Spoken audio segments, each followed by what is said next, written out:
Chavín de Huántar, que efectivamente ha traído una enorme repercusión política que tiene efectivamente, va a tener resultados complicados.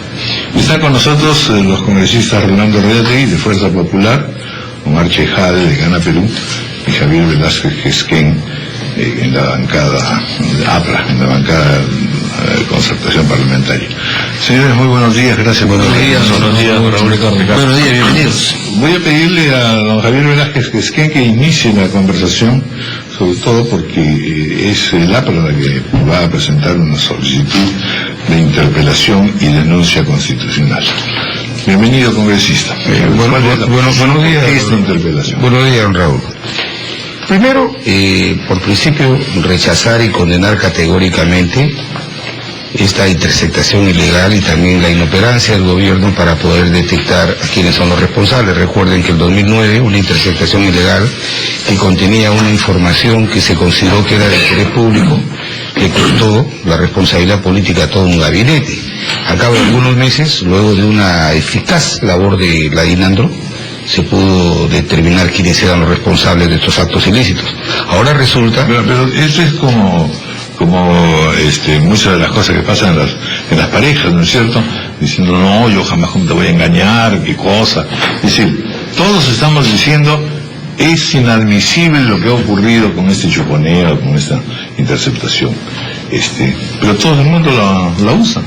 Fíjese usted. Vale políticamente. No, mire lo que está pasando en la gravedad. En la presidencia del Congreso, cuando se está concordando el tema de los miembros del Tribunal Constitucional, en la presidencia del Congreso se chuponeó.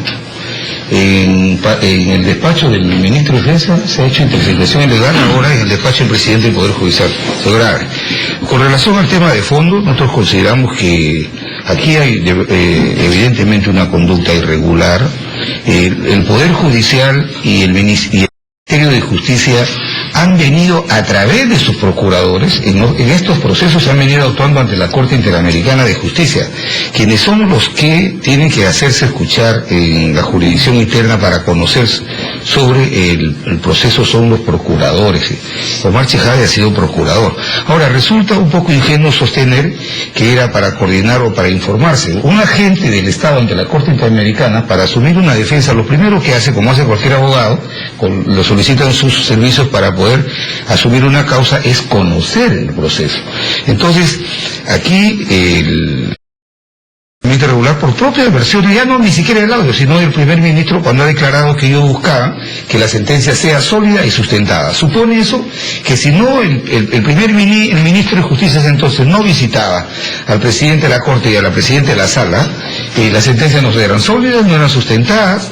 Entonces, ante eso, evidentemente, este es un acto que afecta la independencia del Poder Judicial. Y no lo hacemos porque es una cuestión política, sino que este argumento va a ser utilizado por la parte civil en la jurisdicción internacional. Lo que de repente pareció una acción de buena fe, por la torpeza, por la imprudencia, ha hecho que ahora, nuevamente, se siga poniendo, a pesar de que han tenido la condición de testigos los comandos Chavín de Huántar, se le sigue extendiendo la agonía de estar inmersos en un proceso del cual han debido salir hace mucho tiempo. De tal manera que eso ha llevado, primero, a que nosotros hemos elaborado un pliego interrogatorio y con el apoyo de algunos colegas de otra bancada vamos a pedirles explicaciones a través de la interpelación al presidente del Consejo de Ministros y al actual ministro de Defensa, que al 31 de mayo del año pasado era gente del Perú ante la Corte Interamericana de Derechos Humanos.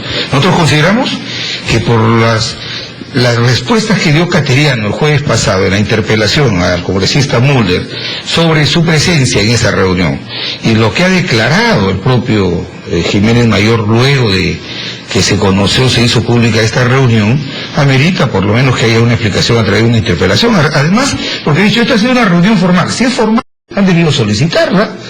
Esta ha debido ser agendada por el presidente del Poder Judicial. O sea, si eso era formal y era público, como una cita que alguno de los altos funcionarios solicita a uno de los jefes de los poderes públicos, ¿no? Muy bien, congresista Rolando Riati, de Fuerza Popular. Sí, gracias Raúl. Mira, nosotros en la bancada hemos determinado que aquí hay una violación al principio de separación de poderes. Nosotros no vamos a presentar una interpelación, lo que vamos a hacer es una denuncia constitucional contra el ministro Jiménez y contra el señor San Martín. Yo creo que esto ya se ha visto reiteradas veces, esta interferencia en el Poder Judicial.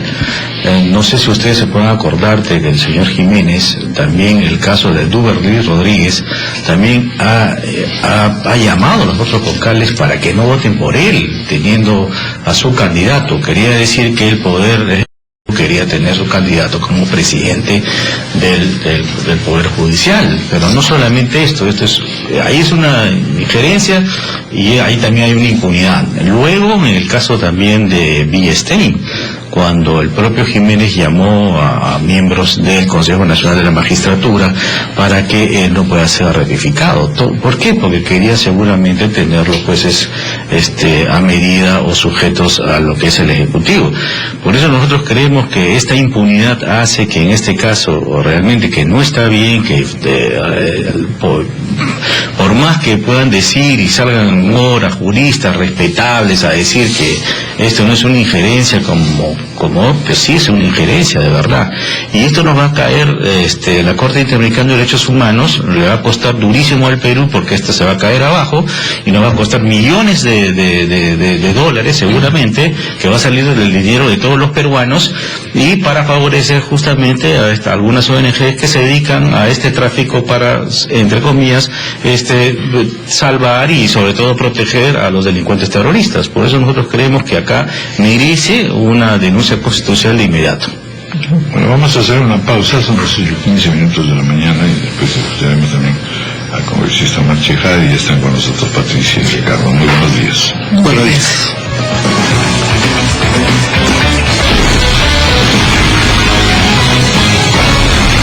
Colegas, también a Javier y a Rolando. Buenos días. Bueno, hay mucho que decir, ¿no? En primer lugar, no ha habido ningún tipo de interferencia ni injerencia. Lo que ha habido más bien es diligencia por parte del Estado peruano, y en este caso del ex agente o ministro de Defensa de la Corte Interamericana, es decir, el ministro Pedro Cateriano. Él es el que le solicita una reunión con el presidente de la Suprema Corte al ex ministro de Justicia, Juan Jiménez. Juan Jiménez le solicita a San Martín, y San Martín es quien convoca al tribunal que está ahí en sede nacional el caso Chavín de Huántar. En este caso, convoca al tribunal. Quien solamente asiste a la reunión es la presidenta, que es la doctora Carmen Rojasi. Entonces vemos diligencia. ¿Qué se iba a tratar en esa reunión? Acopio de información, insumos, porque a través de esos insumos, ese acopio de información, recolección de información, se iba a contestar la demanda en mejores condiciones ante la Corte Interamericana de los Derechos Humanos. Había que reorientar, que reestructurar la defensa del Estado peruano. Eso en primer lugar.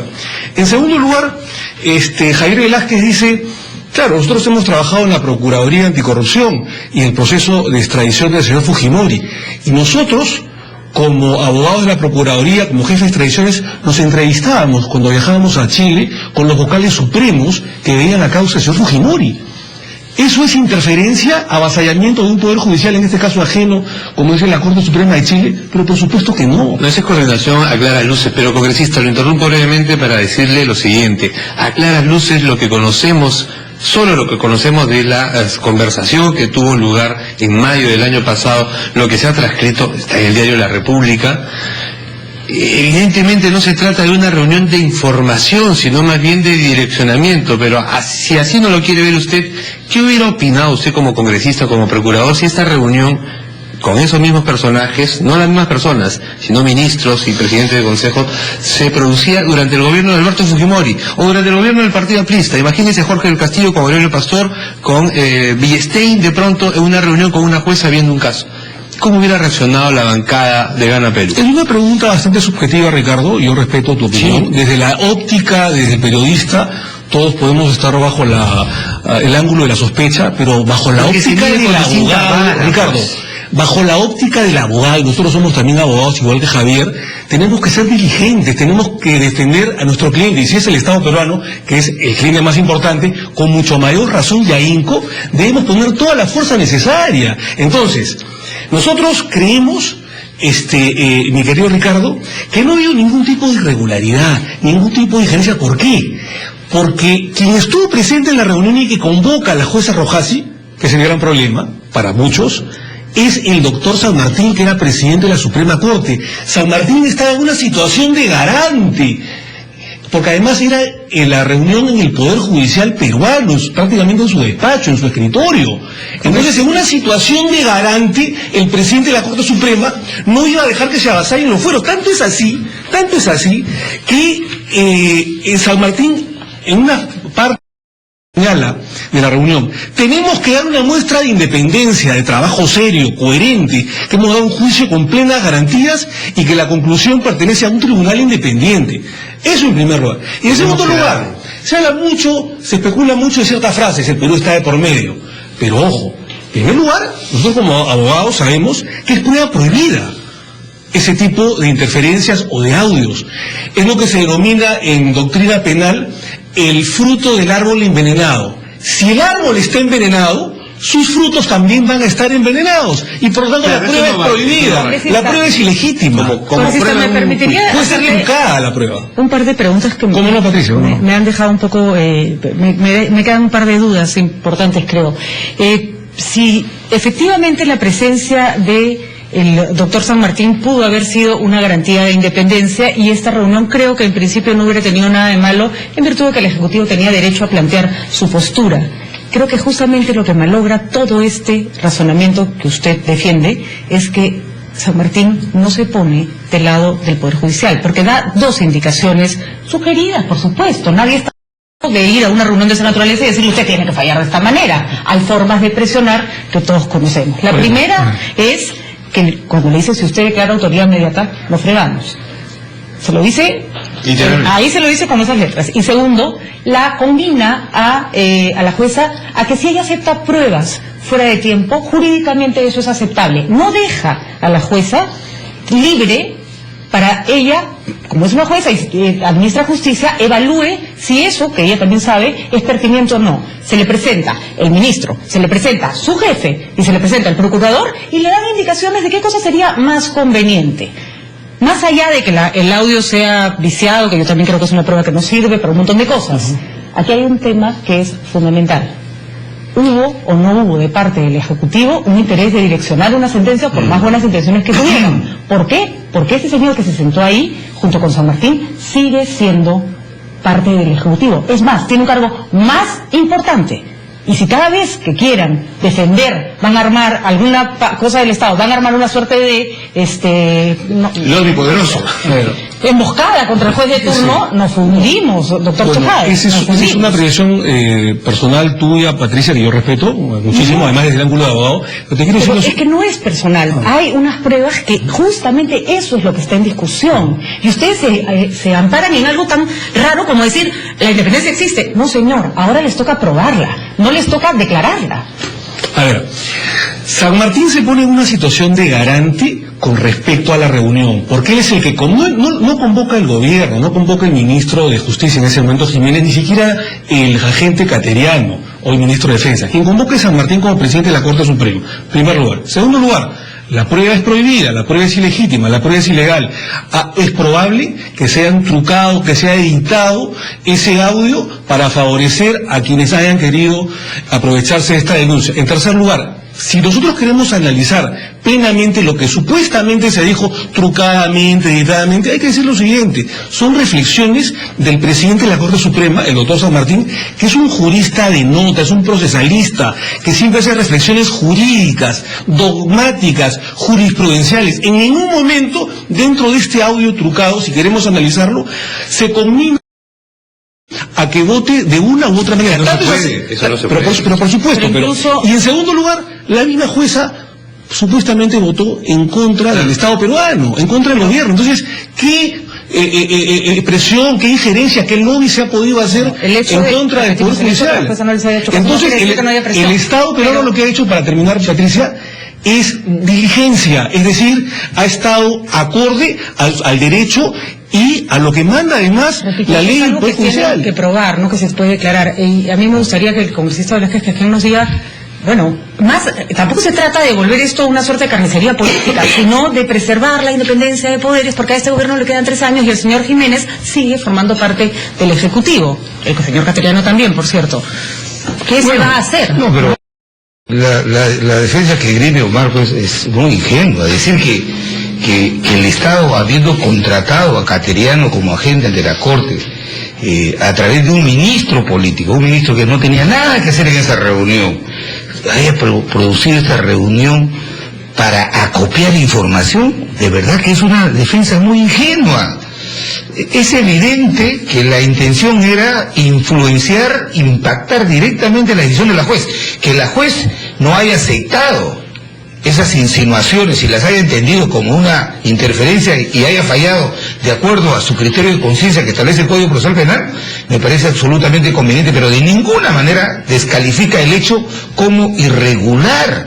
El propio ministro Jiménez ha dicho, ayer o anterior, el Diario de la República ha dicho, nosotros buscábamos una resolución sólida y sustentada. O sea, supone que él es el superintendente de la Administración de Justicia, que si él no va a hablar con el presidente del Poder Judicial y con los jueces, no hay sentencias sólidas, no hay sentencias sustentadas. Obviamente que supuestamente, y quiero decir algo adicional, porque he participado. A nosotros, a los partidos políticos, el ministro de Justicia de ese entonces, Jiménez Mayor, nos convocó al Ministerio de Justicia con el agente en ese entonces, el señor Cateriano, asistía Alejandro Aguinaga, asistían de todas las bancadas, todos los líderes políticos, para informarnos el proceso sobre Chavín de Wander ante la Corte Interamericana. Y en ningún momento se mencionó de esta reunión, porque se hubiera señalado que eso era absolutamente irregular. Lo que ha parecido de repente un acto de ingenuidad, creo yo, de imprudencia, ha generado un efecto al contrario hacia el Estado peruano. Como bien lo ha dicho Rolando Reati, la parte civil se va a colgar no del audio, sino de las declaraciones posteriores de estos enredos en los que cae el gobierno con sus voceros, de tratar de justificar lo injustificable para que la Corte no solamente afecte a los Chavín y Wander, sino poner una indemnización. ¿Por qué no se dio a conocer como oportunidad toda esta reunión? Así es, pero hecho pública, así comunicado. Es, pero además el primer ministro dice ingenuamente, ha sido una reunión formal. Si ha sido una reunión formal, la deben haber solicitado, debe haber un oficio, una solicitud, debe estar agendada. Entonces, como usted lo dice, si no cuelgan este audio en YouTube, nadie conocía, y recién el jueves en la interpelación el ministro Cateriano ha tenido que reconocerla. Malas formas borran buenas acciones. Nadie puede pensar que estos señores conspiran contra el Estado peruano, pero yo sí creo que no quieren mucho a los Chavín de Wander. Bueno, ahora nosotros nos vamos a preguntar ¿en qué país, qué democracia existe el cargo de garante de la justicia? Eso suena a digitador de la justicia, porque en realidad no existe. Ahora, la jueza no negó que ella le dijo que intentaran presionarla, ella no negó ese término. O sea, por lo tanto, ella sí ha sido presionada. Y lo segundo es preguntarle también a Omar. A él le han hecho renunciar por el hecho de reunirse con unos generales, por ejemplo. Ahora que se reúne el ministro de Justicia, ¿no? Entonces, para ver un caso específico con la jueza, sí está muy mal. Eso no se puede dejar de pasar. Y es que acá no es el representante. Yo le quería preguntar si el presidente de la República sabe de esto. O sea, si el presidente de la República sabía de esto y mandó a su ministro para que pueda conversar con el presidente del Poder Judicial y con la jueza de este caso. En todo está muy mal, y tú has sido procurador. El procurador sí puede ir, en el caso de él como procurador, como defensor del Estado, puede ir a conversar con el juez, como Omar, que ha sido a conversar con los jueces chilenos, que está permitido en todas las democracias del mundo, pero no en este caso. Este caso realmente es escandaloso, y el presidente debería tomar acciones de por medio, separar de inmediato a Jiménez y señor San Martín dar un paso al costado. Sí, y después cambiamos un poquito el tema. Listo. Lo que pasa es que, don Raúl, esa es la intencionalidad política de cierto sector de la oposición. y lo ha de alguna manera delatado Rolando. Es decir, tumbarse al ministro de Defensa. ¿De procedimiento o no? Don Raúl, la ley del sistema de defensa jurídico del Estado, su artículo 21 y artículo 23 es bastante claro. Hay una necesidad lógica de información obligada que tiene que recabar el Estado peruano en cualquier juicio en el que el Estado peruano esté presente o sea una de las partes. Cualquiera de las partes, don Raúl, puede acudir al juez. Las víctimas o los abogados de las víctimas pueden acudir al juez para una reunión. Es el ministro de Justicia. No solo eso, la que habla no es la jueza. Los que hablan son los que han ido a pedir información, supuestamente, y no dejan de dar indicaciones. Están dando indicaciones. O sea, ella es la que recibe información no de lo que quién convocó la reunión, porque eso no dice que ha sido San Martín. Pero no dice usted que el interesado es, pero no dice que el interesado es el Estado peruano, es decir, el procurador. El Estado peruano, en el caso del ministro de Justicia, llama al doctor San Martín y el doctor San Martín convoca a la jueza Rojasi, y cuando yo digo que se pone en una situación de garante, no se trata de cargos, como dice Rolando, sino se trata de dogmática de doctrina penal. Quien está en una situación de garante jurídica y constitucionalmente es el doctor San Martín. Es el doctor San Martín. Por eso digo, acá lo que se denota, don Raúl, Patricia, Ricardo, es una clara intencionalidad de cierto sector de la oposición, especialmente de la PRIMO, de tumbarse al ministro de Defensa, de tumbarse a Juan Jiménez y desestabilizar al gobierno. Es una clara intencionalidad política. Sería ingenuo, más bien, como dice Javier, no pensar eso. Vamos a hacer una pausa 8:32 y luego conversamos un poquito sobre la geografía insólita que va tomando el Congreso y que vamos a reflejar eso. La morfología de las condiciones. Pues morfología, no, es una cosa, es una cosa. Los Andes, salen cerros, bajan cerros también.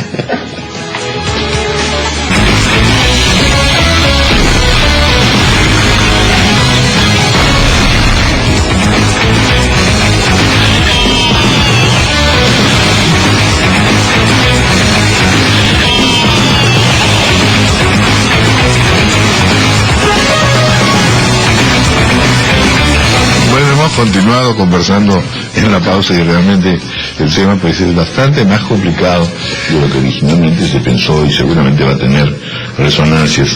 Pero aprovecho la presencia de ustedes congresistas para que nos cuenten un poco cuál es la nueva geografía, cuál es la conformación de esta nueva cordillera de los Andes que se llama Congreso. ¿Qué significa? ¿Quiénes ganan? ¿Quiénes pierden? Y de hecho, ¿están o no afectados los partidos tradicionales? Porque quizá el reflejo que más significado ha tenido todos estos cambios es la coyuntura de pensar que el PPC está muy debilitado. Vamos a conversar después también con Raúl Castro Estañaro. A ver, bueno, ¿el APRA gana o no gana? No, el tema yo creo que pierde el Congreso y pierde el país. Creo que hay que buscar una forma de cómo modificamos esta perversión que tiene el reglamento que permite que 6 congresistas se junten y armen una bancada y tienen una comisión. Exactamente. Miren, no ahora, sino desde que está vigente este reglamento, al Congreso el pueblo votó y eligió 6 bancadas. Y ahora se crea una bancada cada año. Hay 8 bancadas. Con este criterio vamos a terminar 11 bancadas. Y eso atomiza la correlación de fuerzas y obstaculiza o hace más pesada la posibilidad de promover consensos para lograr la designación de autoridad o tomar las grandes decisiones que el Congreso debe haber. Por eso he presentado un proyecto de modificación del reglamento para que solamente se reconozca bancadas aquellas que son producto del resultado electoral de abril de las elecciones, para cuando se elige. No pueden cambiar de ninguna manera. No, lo que pueden hacer es renunciar, si renuncian, actuar independientemente. Exacto, Lo que estimula es que el reglamento permite, se juntan 6 y arman una bancada. Entonces, eso atomiza, le cuesta más al Congreso, 6 millones de soles cuesta cada bancada que se crea, y hace más pesada la posibilidad de generar una correlación de fuerzas. Yo no creo, también quiero dejar muy claro, yo no creo que estos congresistas sean tránsfugas, lo digo, son gente honorable, audadas. Yo he visto, por ejemplo, he sido, recién que me nombraron vocero de la bancada, he visto, por ejemplo, cómo los fujimoristas y nosotros le entregamos a una bancada, le decimos, mira, arma una lista de oposición y hay que tener una posición, aunque sea simbólica, pero decorosa frente a la bancada de gobierno. Entonces, sin ninguna condición, no participamos en las mesas, no queremos comisiones, sino tener una posición de principio. Pero nos dejan y al minuto, ¡pum!, se suben a la mesa del gobierno. Entonces, eso ha hecho que algunos congresistas estén contra eso y se retiran de la bancada. Entonces, creo yo que lo que hay que hacer es, para ordenar este tema y no se vea como una especie de esta movilización, de un lugar a otro se vea como un transfugismo, que yo no creo, es establecer solamente las alianzas o partidos que superan la valla electoral, sean bancadas, y los congresistas que luego se quieran retirar por cuestiones de principio, actúen, que tengan derecho a presentar proyectos de ley, que tengan derecho a hablar en el Parlamento. Lamentablemente, don Raúl, ¿qué es lo que pasa? Un parlamentario, un grupo como el nuestro, por ejemplo, que somos 4, que el país quiso, superamos la valla electoral, quiso que los apristas seamos 4 en el Parlamento, por una norma de menor, exactamente, por una norma, un golpetazo, pero por una norma de menor categoría que ese reglamento, nosotros no podemos hablar en el pleno, no podemos presentar proyectos de ley si no somos 6. Entonces, mire, ¿para qué nos todo lo que no pueden hacer, miren lo que han hecho? No, pues, entonces, el aparato pierde. Ayer fui y planteé el tema. Nosotros mantenemos nuestra comisión, lo único que sí hemos pedido, hemos votado al presidente del Congreso, que no se formen más comisiones. Las comisiones se hacen para pagar favores de estos cambios de un lugar a otro, y al final de cuentas cada parlamentario va a tener... Como ocurría con la vicepresidencia, no que puede ser. en alguna oportunidad llegaron a hacer hasta 5 vicepresidencias. Y yo sí veo que el presidente Otárola está haciendo un gran esfuerzo de forma silenciosa, está organizando cómo arranca la legislatura, designando a los miembros del Banco Central de Reserva y por lo menos a la Defensoría del Pueblo, y en eso creo que tiene que haber un alto grado de maduración de las bancadas, especialmente los partidos que tienen un mayor número de congresistas, de que por encima de cualquier interés partidario está el interés del país, y yo creo que en este mes de septiembre podemos designar estas autoridades, ¿no? Hay un grave problema, don Raúl, institucionalidad en el país democrático. Nosotros pensamos que este es un gran año clave, la última oportunidad que tenemos los partidos políticos para tender puentes, para concertar y para reformar políticamente el Estado. Sí, soy un convencido de que hay que sancionar gravemente a los tránsfugas en el Congreso. Nosotros hemos presentado también, al igual que el PPC, un proyecto para sancionar a los tránsfugas con la vacancia e inhabilitación del cargo inmediatamente, que abandonen su bancada y se trasladen a otra. Creemos también que la eliminación del voto preferencial también es un tema que debe otra vez debatirse, votarse y aprobarse. El crecimiento de los partidos políticos se ha aprobado, por ejemplo, y creo que es también una gran idea, un gran proyecto, que haya financiamiento estatal para los partidos políticos para evitar los dineros sucios, malavidos o el narcotráfico. Como usted imagina, la población en el 90 y tantos % va a rechazar. Sí, pero hay que hacer docencia, don Raúl. No nos engañemos. Hay que hacer docencia porque el el único país que en América Latina no financia el Estado, los partidos políticos, es Venezuela y Perú, no hay más. Yo creo que es momento que los partidos políticos, para formar cuadros, para mejorar la calidad de sus miembros, invierta en los partidos. Y creo que, como se hace en Estados Unidos, en Italia, en España, en Francia, el Estado debe financiar los partidos políticos. Pero no solamente eso, recuperar el sistema bicameral, recuperar el Senado. Si queremos concertar, si queremos reformar políticamente el Estado peruano, yo creo que hay que tender puentes, y este es un año clave a través de la Comisión de Constitución y luego en el Pleno para hacer esa reforma, porque si no, vamos a seguir lamentablemente en el abismo institucional. Si hubo ese tema de la mal llamada repartija, cuoteo, proporcionalidad, lo que quiera llamarse, es porque lamentablemente hay algunas reformas que no se han hecho en la Constitución Política del Estado y que hay que mejorarlas. Toda Carta Magna es perfectible, hasta la de Estados Unidos de 1776. Orlando, yo creo que acá se ha roto un compromiso, y este compromiso es con tus electores. ¿Cómo es que tú llegas a un acuerdo con un partido, perteneces a un partido, a una alianza, vas a las elecciones, defines los ideales, defines el compromiso, defiende todo lo que ese partido va a hacer si llega al gobierno, llega al Congreso, como al partido pendiente de alquiler. Pero igual, pero esta falta de, esta falta de compromiso, ha roto este compromiso. Pero fíjese que la lógica es, hay un bien de alquiler, cambiemos esta situación, vamos a darle plata a los partidos para que esto no ocurra. Realmente es esa una lógica que esa es otra cosa, don Raúl, pero yo creo que entienden nada. los que han salido de los partidos, para mí me parecen unos trampos, no hay otra cosa, por más que haya personas respetables.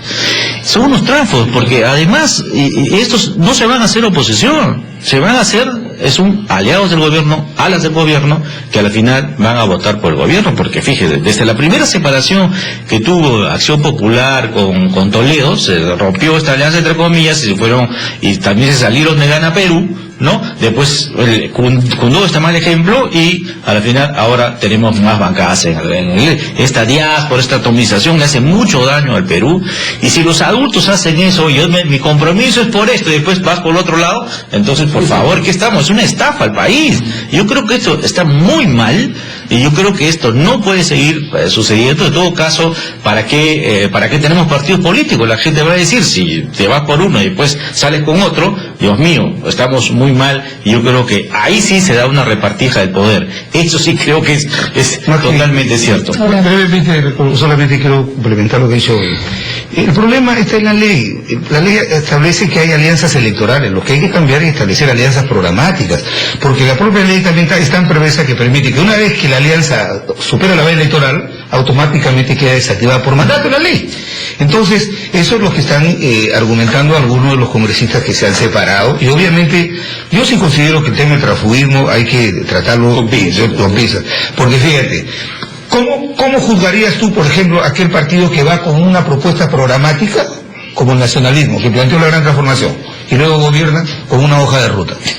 ¿Cómo? Entonces, no hay que ser muy preciso. Yo creo que acá lo que hay que hacer es ordenar la correlación de fuerzas en el Parlamento, cerrando la posibilidad de este reglamento perverso que permite que, nos juntamos 4 o 5, 6, no importa de qué vamos, y hacemos una bancada. Y negociamos luego la Es un reglamento para la irregularidad. Exactamente, entonces...